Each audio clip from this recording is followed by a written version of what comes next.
ನಿಮ್ಮನ್ನ ಎಲ್ಲೇ ನೋಡಿನಿ. ನಿಮ್ಮ ಹೆಸರು ಏನ್ರಿ ಮೇಡಮ್ ಗೊತ್ತಿ? ನಮ್ಮ ಕೈ ಹಚ್ಚಿರಲ್ಲ ಹಂಗಲ್ರಿ, ಹಿಟ್ಟು ಚಲೋ ಇದ್ರ ರೊಟ್ಟಿ ಚಲೋ ಬರ್ತಾವ. ಇದು ಬರಬರಿ. ಕೆಲವೊಬ್ರು ಇರ್ತಾವಪ್ಪ ಯಪ್ಪ ಹೆಂಗಿರ್ತಾವ? ಬ್ಯಾರಲ್ ಇದ್ದಂಗ ಇರ್ತಾವ. ತಮ್ಮ ಗಂಡುಗಳು ಕರೆದ್ರ ಸಾಕ ಹಂಗ ಓಮಿನಿ ಟರ್ನ್ ಆದಂಗ ಏನಂದ್ರಿ ಆ ಅಂತಿರ್ತಾವ. ನೀವ್ ಹಂಗಲ್ರಿ. ಹೋಗ್ಲಿ ಬಿಡ್ರಿ. ಬಿಟ್ಟಿ. ನೀವೇನ ಸೊಂಟದ ಬಗ್ಗೆ ಮಾತಾಡ್ಕೊತ ಇರ್ತೀರೋ ಏನೋ ಪರಿಚಯ ಮಾಡ್ಕೊತೀರ? ನಮಸ್ಕಾರ ರೀ. ನಮಸ್ಕಾರ ರೀ. ನೀವ್ ಯಾರು ಗೊತ್ತಾಗ್ಲಿಲ್ಲ? ನೀವ್ ಯಾರು ಗೊತ್ತಾಗ್ಲಿಲ್ಲ? ಇಲ್ಲೇ ಜಾಲಾಡ್ದವ್ರಿ ನಾವು. ಓ ಕಪ್ಪು ಬಿಳಿಯವ್ರೆ. ನಮ್ ಕಡೆ ಕಬ್ಬಿನ ಗಣಿಕೆನ ಬರ್ತಾವ್ರಿ. ಹೆಂಗ್ ಬರ್ತಾವು? ಇಂತಿಂತಾವ್ ಬರ್ತಾವ.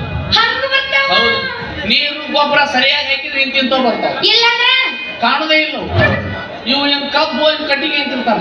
ನೀವ್ ಯಾರು ಗೊತ್ತಾಗ್ಲಿಲ್ಲ? ನಾವ್ ಇಲ್ಲರಿ ಬದಾಮಿಯವ್ರು. ದ್ರಾಕ್ಷಿ ಬೆಳೆದ್ರೇನ? ಬೆಳೆಸಿವಲ್ಲ ದ್ರಾಕ್ಷಿ. ರುಚಿ ಇರ್ಬೇಕು. ಒಂದು ಸಲವನ್ನ ಮತ್ತು ಅಟ್ಟಕ್ಕೆ ಬಂದು ತಿಂದು ನೋಡ್ರಲ್ಲ. ನೀನ್ ಬೇರೆ ಡೈರೆಕ್ಟ್ ಪಾಠಕ ಕರಿತಿ. ಪುಣ್ಯಗನೆ ತ್ವಾಟ ಕರ್ದಿನಿ, ಇನ್ನ ಶೆಟ್ಟಿ ಕರ್ದಿಲ್ಲ. ಯವ್ವ ಕರ್ದಲ್ಲೇ ಹೋಗುದಿಲ್ಲ. ನಿನ್ ಕರಿಲಾರ್ದಲ್ಲಿ ಬೇಕಿವೆ ಯಾಕಾಗ ಬಿಡ್ರಿ. ಇದು ದ್ರಾಕ್ಷಿ ನೀಟದವ ಇಂತಿಂತಾವ ಅದಾವ. ತಿಂತಾವಲ್ಲ ಕನ್ಫ್ಯೂಸ್ ಮಾಡ್ಕೋಬ್ಯಾಡ್ರಿ. ನಾವು ದ್ರಾಕ್ಷಿ ಅನ್ನಲ್ಲ, ಕಲ್ಲಂಗಡಿ ಹಣ್ಣು ಅಂತೀವಿ. ಎಲ್ಲೇವ್ರಿ ಇವ ಲವ್ ಮಾಡ. ನಾ ಹೇಳಕತ್ತೀನಿ ದ್ರಾಕ್ಷಿ ಹಿಂತಿಂತಾವನು ಹಿಂತಿಂತಾವದವನು. ನೀ ಹೆಂಗ ಲವ್ ಮಾಡಿ ಇಲ್ಲ? ನಾ ಹಂಗ ಲವ್ ಮಾಡಿದ್ರೆ ನಿನ್ ಫಸ್ಟ್ ನೈಟ್ ಸಂಬಂಧ ನಾ ಯಾಕೆ ಆಯ್ತಿದ್ದೀನಿ? ಇಟ್ಟೊತ್ತಿಗೆ ಅಲ್ಲೇ ಎಷ್ಟು ನೈಟ್ಗಳು ಹಾಕಿದ್ವೋ ಏನು ನೆನೆಸ್ಕೊಂಡ್ರೆ ಹಿಂಗೈತಿ. ನಾದ್ರ ತೋಬಾ ತೋಬಾ ಕಲ್ಲ ಮ್ಯಾಗ ಕಲ್ಲಿಟ್ಟು ಜೈಜಿ ಜೈಜಿ ಜೈಜಿ. ನೀ ಏನಾರ ಒಂದು ವೇಳೆ ಹಂಗ ಮಾಡಿದ್ದಿ ನಿಂದ ಮುರಿದು ಕೈ ಕೊಡ್ತಿದ್ನಿ.